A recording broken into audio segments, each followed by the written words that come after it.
En la clase pasada con el profesor introdujeron el concepto de espacios topológicos. En esta ayudantía veremos algunos ejemplos. Bueno, en las ayudantías vamos a resolver ejercicios. Y vamos a resolver estos ejercicios. Primero, vamos a demostrar que en el espacio discreto, que lo definieron en la clase pasada, sucede que toda colección de abiertos es una base si solo si esa colección de abiertos contiene a la colección de todos los conjuntos unitarios. El siguiente ejercicio va a ser encontrar la base más pequeña del espacio discreto. Después vamos a demostrar que la colección de intervalos abiertos son una base para alguna topología en R. Eso también lo vieron en la clase pasada. Cuando una colección de subconjuntos de un conjunto es candidata a generar una topología. Y después de que demostramos esto, le pondremos nombre a esa topología, como el nombre será de topología euclidiana, y encontraremos otra base, que va a ser la de los intervalos con extremos en los números racionales. Después de eso vamos a concluir que las bases en R con la topología euclidiana de cardinalidad mínima son numerables. Entonces, esos van a ser los ejercicios, pero están pensados como para analizar dos ejemplos topológicos. Los primeros dos ejercicios son del espacio discreto. Este, sí, esta también se va a subir. Alguien por ahí lo preguntó en Twitch. Ok, entonces estos dos primeros ejercicios están relacionados con el espacio discreto que ya lo introdujeron, y los siguientes tres ejercicios tienen que ver con R, que los vamos a dotar una topología y vamos a ver qué onda con eso. Esta topología no la introdujeron en la clase pasada, pero es bastante importante. Ok, entonces vamos al primer ejemplo. Nos consideramos el espacio discreto X con la potencia de X. Esto quiere decir que la topología es este conjunto, y está el que todo subconjunto de X es abierto. Ajá, lo llamamos como conjunto potencia y generalmente lo escribimos así. Entonces nos preguntamos cómo es una base para este espacio. Entonces la base más fácil que podemos encontrar en todos los espacios topológicos son la misma topología, pero pues no nos interesan mucho, no nos revelan nada nuevo o no nos simplifican para nada los problemas. Entonces queremos bases más pequeñas. Entonces, una propiedad que podemos observar que nos ayudará a encontrar topologías pequeñas, digo, bases más pequeñas, es la siguiente. Tomamos una base en el espacio discreto, ¿no? Entonces debe de existir, voy a leer este enunciado, debe de existir un elemento en esa base tal que sucede esto, tal que para toda X se queda metido en ese elemento básico y el elemento básico se queda contenido en el conjunto unitario del X. Esto pasa porque el conjunto unitario de X es un abierto. Entonces, si recordarán de la clase pasada, cuando ustedes dan un abierto U, por ejemplo, aquí hice este dibujo como en general, tenemos este abierto que en general se ve feo, y un punto aquí dentro del abierto. Entonces, la gracia de las bases es que nos permiten meter un conjunto, un básico, entre ese punto y el conjunto feo. Entonces, la idea es que esos básicos sean en general más bonitos, ¿no? Y en nuestro ejemplo, el abierto U grandote que se ve feo, en realidad es solo el conjunto que tiene un elemento. Entonces todo este dibujo colapsa y podemos concluir que el básico es también el conjunto unitario. Entonces lo que acabamos de demostrar es que la colección de los unitarios se queda contenida en la base, que de hecho es la primera parte del ejercicio 1. Y notemos que esta propiedad la podemos mejorar en la siguiente proposición. Sea B una colección de abiertos, entonces una colección arbitraria, entonces B es base de X del espacio discreto si solo si contiene a la colección de conjuntos unitarios. Entonces, de hecho, ese es el primer ejercicio, ¿no? Vamos a demostrarlo. La ida ya la tenemos, es la que acabamos de escribir acá arriba, ¿no? Entonces ya está demostrado. La que nos falta es el regreso. Entonces, para ver tenemos como hipótesis esto y hay que demostrar que B es base. Para demostrar que algo es base, seguimos el dibujito que estaba antes. Hay que agarrar un abierto, o sea, un conjunto de la topología, en este caso es el conjunto potencia, y un elemento dentro del abierto. Ahora, como tenemos como hipótesis esta cosa, que todos los unitarios están metidos en la colección B, ya terminamos, ¿no? Agarramos uno de ellos, y es claro que lo podemos meter entre el abierto y el puntito, y ya, termina la demostración. Ok, entonces esta proposición es bastante interesante porque hemos caracterizado todas las bases del espacio discreto y las caracterizamos únicamente con esta colección, la colección de los unitarios. Y de hecho, podemos observar que esa misma colección es una base para la topología, porque satisface las condiciones de nuestra proposición y de hecho es la más pequeña. Entonces, como corolario, la base más pequeña para el espacio discreto es la colección de los conjuntos unitarios y eso contesta el ejercicio 2. Y con a que sea la base más pequeña, me refiero a que no existen este, subconjuntos de esta cosa que sean bases, o sea, subconjuntos propios, ¿no? Subconjuntos más pequeños. Y eso lo podemos observar fácilmente de la proposición, porque si hubiese un conjunto más pequeño, o sea, que no sea completamente esta colección, ya no va a satisfacer las condiciones de la proposición anterior, por lo tanto no va a poder ser una base. Ok, entonces, lo interesante de las bases es que nos simplifican cómo vemos a los conjuntos abiertos de un espacio topológico. Si se dan cuenta, o sea, tenemos bien descritos quiénes son los conjuntos abiertos del espacio discreto, porque el espacio discreto pues, es muy trivial, ¿no? Por eso creo que Marco lo nombró como espacio trivial. Pero hemos podido simplificar la topología fijándonos únicamente en la colección de los intervalos, la colección de los intervalos de los conjuntos unitarios. Entonces, nos restringimos a un conjunto más pequeño y más sencillo, como es para poder describir a toda la topología del espacio. Eso es lo interesante de las bases. Entonces, con esta idea, nos pasamos al siguiente ejemplo, que son los conjuntos, que es el conjunto de de todos los números reales. Entonces, si ustedes recuerdan de los cursos de cálculo, sobre todo en cálculo 3, este, se introduce una definición de cuando un subconjunto de R es un conjunto abierto. Y aquí la escribo, U es un abierto de R si para todo elemento en ese conjunto existe un radio de tal forma que X se queda, este es el intervalo, es como una bola de dimensión 1 pues en R a la 1, es la bola con centro en X de radio epsilon. Entonces, este conjunto se tiene que meter en el conjunto U. Entonces, teniendo esta condición, podemos deducir que U es un abierto. Ahora, bueno, aquí menciono esto de que en dimensiones superiores este intervalo lo llamamos como la bola con centro en X de radio epsilon.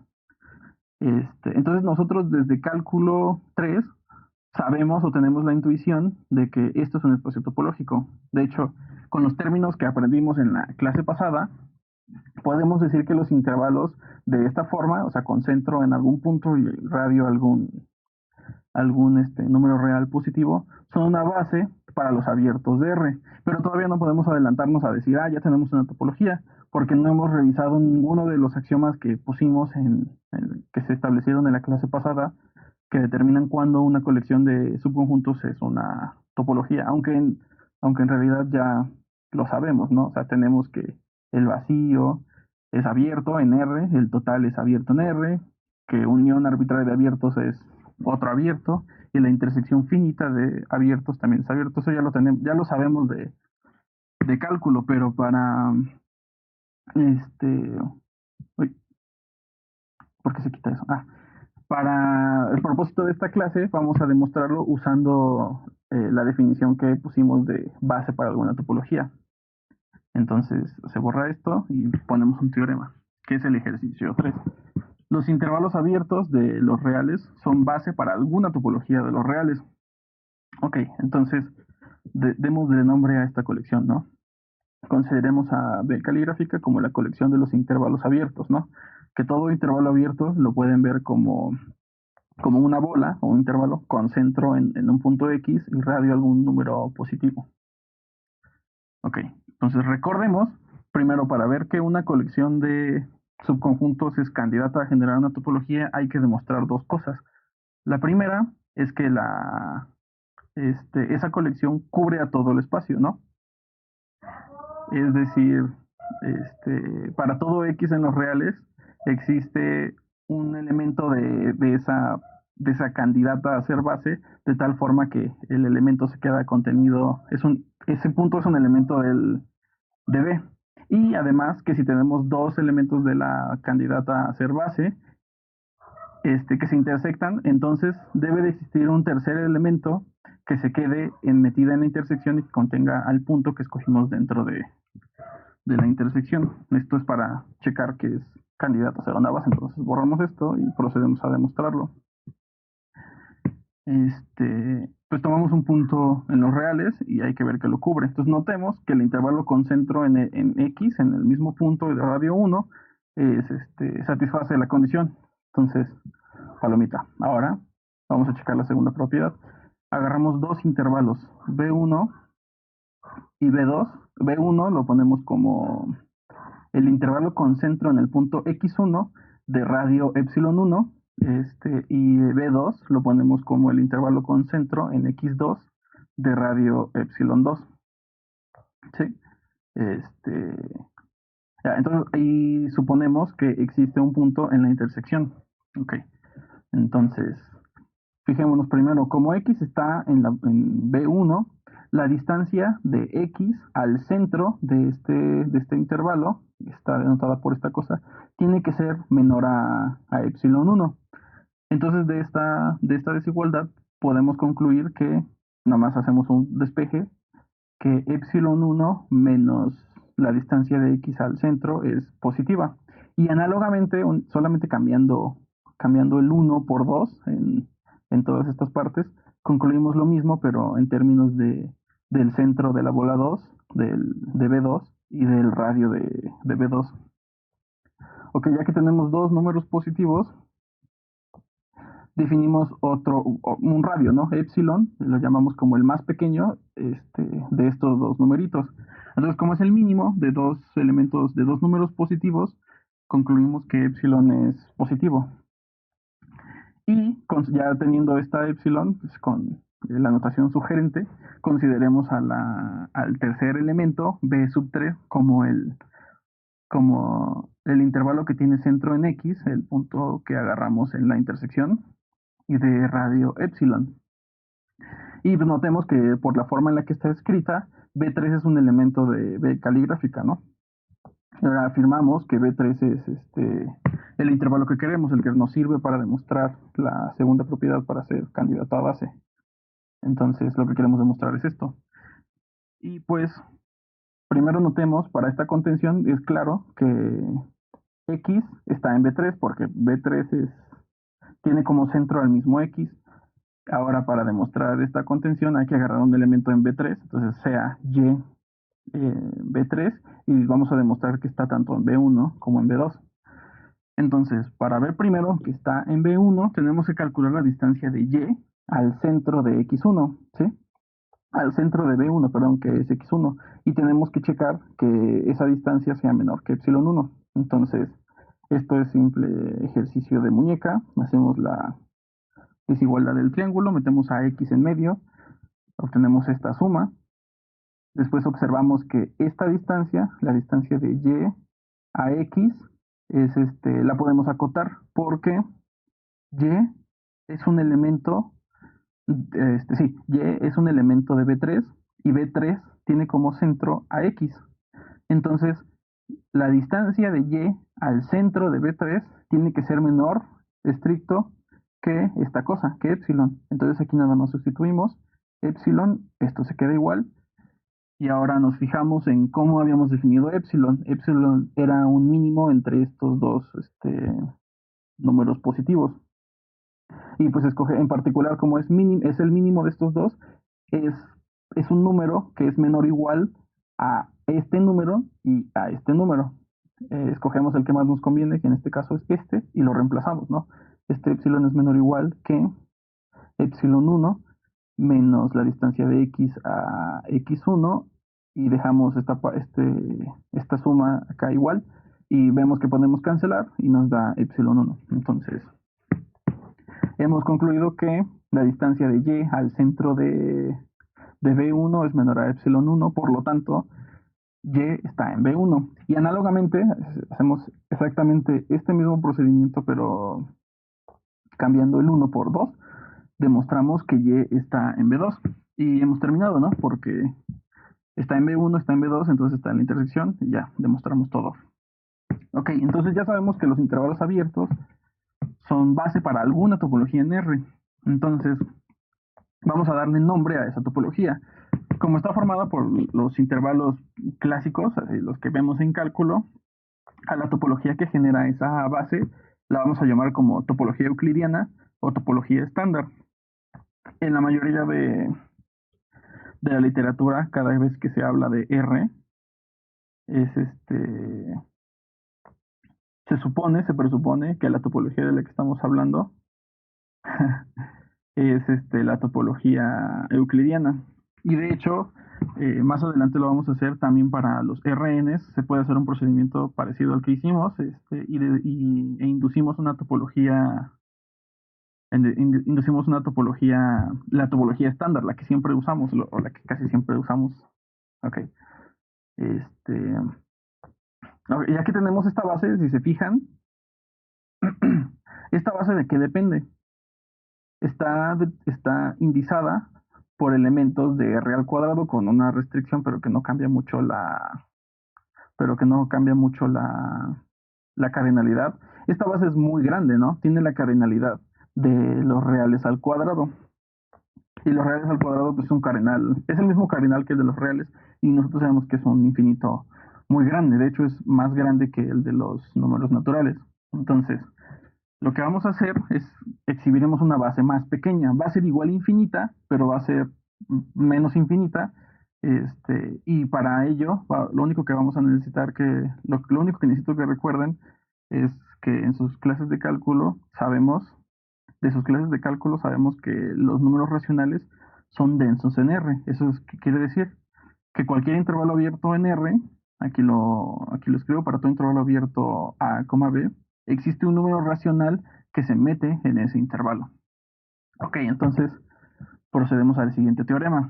La colección B caligráfica prima, que va a ser la otra base, constituida por los intervalos abiertos con extremos racionales, son una base para la topología euclidiana. Y fíjense que sí es bueno, vamos a demostrar que es una base, pero suponiendo que es una base, fíjense que es una base más pequeña, porque únicamente está determinada por puntos en este conjunto, en los racionales al cuadrado. Y los racionales al cuadrado tienen la misma cardinalidad que la de los racionales, y los racionales tienen la misma cardinalidad que la de los naturales.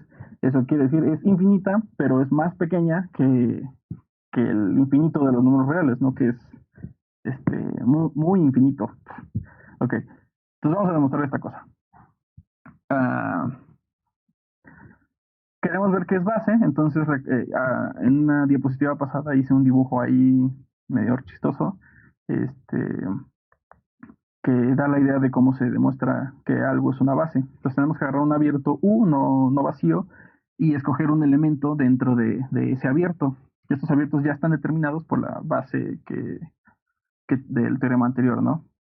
Entonces, como B es base, que así construimos la topología de R, con B siendo la base, deben de existir un punto y un radio epsilon positivo en R al cuadrado, con epsilon positivo, de tal forma que X se mete en este intervalo, ¿no? El intervalo con centro en Y de radio epsilon, y este intervalo se queda metido en el abierto U. Ay, perdón. Este, ok, entonces no tenemos ahora, partimos este intervalo de esta manera. Agarramos los intervalos que tiene como extremo izquierdo a y menos epsilon y extremo derecho a x, y el otro intervalo con el extremo izquierdo en x y el extremo derecho en y más epsilon. Esto, porque aquí está un dibujo, ¿no? Tenemos el intervalo, este intervalo es toda esta cosa de aquí, ¿no? Está, está delimitado por y menos epsilon y y más epsilon, aquí está y como centro. Entonces x anda por ahí. Estos intervalos son estos cachitos de aquí, el de acá y el de acá.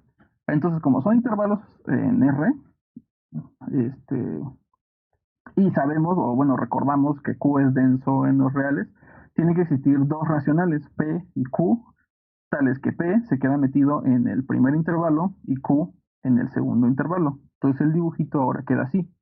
Ese es el intervalo grandote, X nada por aquí. Entonces en este intervalo metimos a P y en este intervalo de acá metimos a Q.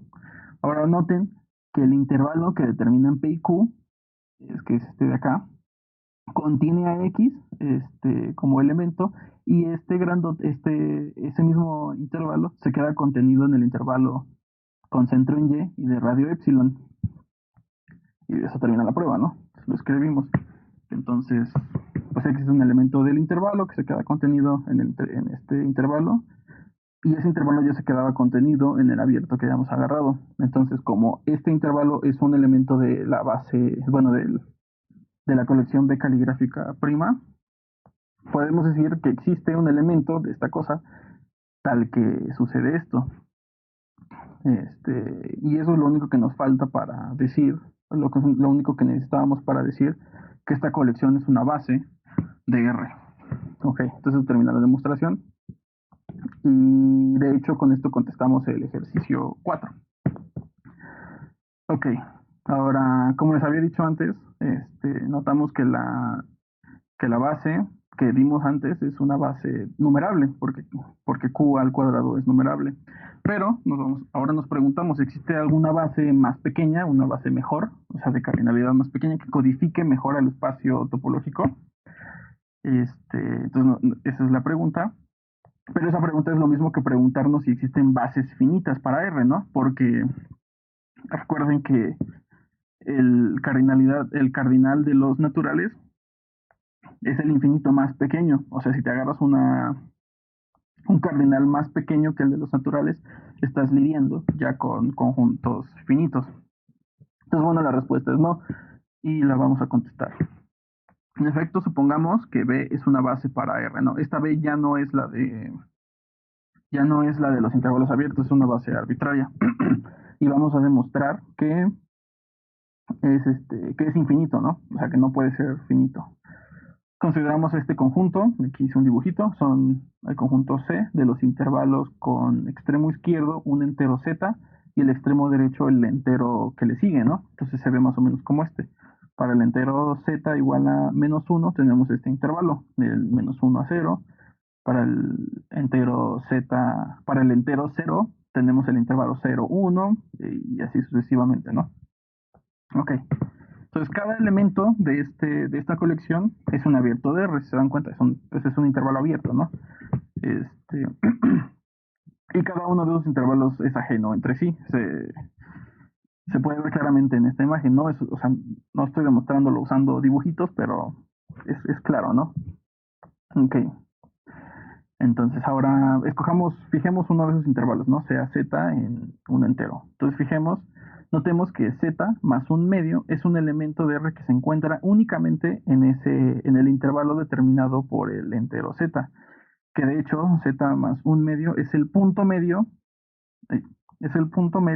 de cada uno de esos intervalos. Como todos estos eran ajenos, ese punto medio solamente se encuentra en el intervalo que determina Z, ¿no? De cada elemento de C. Ahora, como ves la base, ve esta colección que agarramos arbitraria, que no sabemos quiénes son sus elementos, debe de existir un elemento básico, B sub que depende de Z, de tal forma que ese punto medio se queda en el básico B determinado por Z, y ese básico se queda contenido en ese intervalo. O sea, es un abierto que se queda contenido dentro de este intervalo, ¿no? Es como una manchita por aquí, otra manchita por acá y así. Pero como se quedan contenidos en esos intervalos que son ajenos, cada uno de esos B sub Z es único, o sea, ninguno se repite. Podemos hacer una función que sea biyectiva entre los enteros y los, bueno, no biyectiva, inyectiva más bien, perdón. Una función inyectiva que vaya de Z de los números enteros a la base B arbitraria. ¿Y eso qué quiere decir? Pues ya terminamos, ¿no? Porque cuando tenemos una función inyectiva, quiere decir que el conjunto a donde vamos tiene un cardinal igual o más grande. Y como el cardinal de los enteros es infinito, concluimos que la base B es infinita. Entonces, terminamos. Mm, sí, ahí terminó la clase. Como solamente han introducido en espacios topológicos las nociones de abiertos, cerrados y base, pues no tengo mucho con qué trabajar. Las clases siguientes ya van a ser más interesantes. Y de hecho aquí intenté dar un como un hint, ¿cómo le dicen? Un cliffhanger de las clases siguientes que van a tener que ver con las bases y con bases pequeñas. Por eso es que en el ejemplo de, en el ejemplo de los, ¿cómo se llaman? Perdón, se me fue la onda. En el espacio discreto encontramos la base más pequeña y de hecho también encontramos la base de cardinalidad más pequeña en los números reales. Este procedimiento de encontrar la base de cardinalidad menor es muy importante, muy interesante y muy útil, y lo vamos a ver después. Este, ah, ¿Qué sigue? Pues creo que nada. ¿Te quedó más claro? Qué bueno, esa es la idea. Este, una cosa que también puede servir para que quede más claro son como usar analogías, ¿no? Como estaba diciendo, esto de que las bases nos sirven para codificar los abiertos del espacio. Por ejemplo, en los reales, nosotros sabemos determinar cuándo un subconjunto de los reales es abierto, ¿no? Pero en realidad no podemos enlistarlos todos, son muchísimos, ¿no? Es imposible. Entonces codificamos todos los abiertos usando abiertos más sencillos. Tampoco los podemos enlistar, pero sabemos cómo se ven, ¿no? Son abiertos, son intervalos abiertos y conexos, bonitos, todo eso. Entonces ese es el chiste de las bases, que nos codifiquen a toda la topología del espacio. Nos quedamos con un conjunto muy pequeño que nos genera a todo el espacio. Las subbases también sirven para eso, pero pierden muchas propiedades. Y pues de hecho tienen el mismo nombre que las bases de un espacio vectorial, ¿no? Que hacen exactamente lo mismo, codifican todos los elementos codifican a todos los elementos del espacio vectorial mediante combinaciones lineales, ¿no? Me fui en batifriega, perdón, es que en realidad solo fueron cinco ejercicios, o sea, no hay mucho material. En las siguientes clases les prometo que va a ser una clase más extensa. A ver, me están preguntando cosas. Dar una métrica para cualquier bola, con esa métrica podría ser una base. Sí, eso lo vamos a ver después. Pero todavía no hemos visto, porque en una clase futura vamos a ver lo de los espacios métricos, y sí, las bolas generan bases para cualquier espacio métrico. Me fui en batifrega. ¿Cuál fue el motivo por el cual se pudo mostrar que la colección de los intervalos racionales era base? Solo por estar contenida, no, a ver, me regreso. Hice por aquí tenemos el teorema, ¿no? Que los intervalos con extremos racionales son base para la topología. Tenemos que recordar la definición de qué es una base para la topología. No lo tengo escrito aquí, pero creo que hice un dibujito. Este es el dibujito. Cuando una colección necesito tenerlo escrito en un lado. Ese es el problema de las clases en línea, no tengo que escribir, este, a ver, lo voy a decir. Una colección P es una base si para cualquier abierto U, y un punto dentro de ese abierto puedes meter un básico entre esos dos, ¿no? Esa es la definición de que es una base para la topología, cuando la topología ya está dada, porque en la clase pasada, más bien construyeron, construyeron topologías utilizando colecciones de tal forma que esa colección se vuelva base para esa topología. Aquí nosotros ya tenemos la topología. Lo único que estamos haciendo es verificar que ciertas colecciones son subbases, son bases. Entonces, solo hay que verificar ¿dónde está? Solo hay que verificar esa condición. Sí, solo hay que ser capaces de meter en medio de todo abierto y un punto dentro de él un básico. Eso es lo único que hay que hacer para demostrar que es base. No sé si está escrito en las notas que escribió eh, Marco, donde las tengo topología. No sé si esto sea información confidencial aún. No, esto es un spoiler. Uh, Aquí. Base, ajá. Sí se ve, sí, ¿verdad? Se ve mochado. Ahí se ve bien. Excelente. Ajá, abiertos. Aquí se define la topología por medio de una colección de abiertos, ¿no? De una colección arbitraria y generamos la topología. Las nociones de abiertos pues métricos se vuelven obsoletas. Pues no como tal obsoletas. Son una generalización, o sea, los espacios topológicos los puedes ver como una generalización de espacios métricos, utilizando solamente el concepto de abiertos. Pero, o sea, es un tema completamente distinto. Cuando estudias espacios topológicos, estudias ciertas propiedades que tienen que ver únicamente con la topología, ¿no? Con los abiertos. Y cuando estás en espacios métricos, ves otras propiedades que tienen que ver más con la métrica. Eso se nota muchísimo cuando estás estudiando espacios de funciones. Bueno, entonces, aquí está la definición de abiertos en términos de B. Abiertos y para un conjunto de U's abiertos y para cada X que está metido en ese abierto, puedes meter un básico entre ellos dos. Es exactamente lo que dije.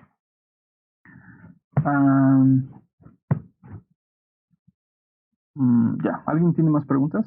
No he checado si en YouTube han hecho preguntas. En YouTube no hay preguntas. ¿Alguno tiene otra pregunta? Todavía, todavía nos queda media hora de clase. Una duda. En el ejercicio 5 de la tarea, al momento de mostrar que la intersección de los subconjuntos de la topología también está en la topología, ¿debe ser por parejas? ¿O se hace la intersección de todos los conjuntos? Es el 6. No, basta con demostrar si tú agarras dos, ajá, lo que dice Luis Hassel, con que demuestres que una pareja está en la topología debe salir lo demás, porque si agarras dos abiertos y los intersectas, por inducción puedes demostrar que la intersección finita de abiertos es un abierto. Es una condición equivalente, de hecho, que la intersección finita de intervalos sea un abierto y que la intersección de dos abiertos arbitrarios sea otro abierto. Abierta, sí, no sé qué dije. Sí, para demostrar que son topologías solamente tienen que agarrar dos abiertos, intersectarlos y checar que son abiertos. Es muchísimo más sencillo que agarrar una colección finita arbitraria, ¿no?